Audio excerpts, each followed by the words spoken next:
unboxing lang po tayo ng nabili ko pong product sa Shopee.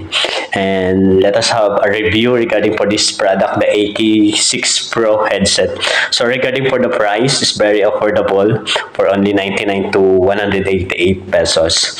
So you can buy this headset. Binili ko siya dahil nasa music ministry tayo at tumutugtog every Sunday sa church. So para mas maaral ko ng tama ang bawat lineup ng song, I always use headset or headphone, lalo na kapag bass part ang aaralin mo. So napakalaga na meron ka talagang headset na ginagamit.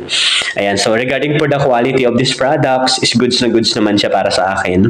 So magagamit mo rin siya as monitor kung meron po kayong tinatawag na in-ear monitor sa church. Ayan, pwedeng gamitin po ito. So for the balance of the sounds produced, okay na okay din naman dahil nakabalance naman lahat.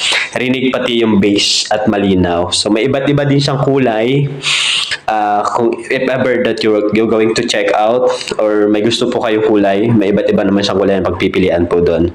So try to check out this headset on the link below this video or in the comment section. I'm going to post the link kung saan ko siya binili.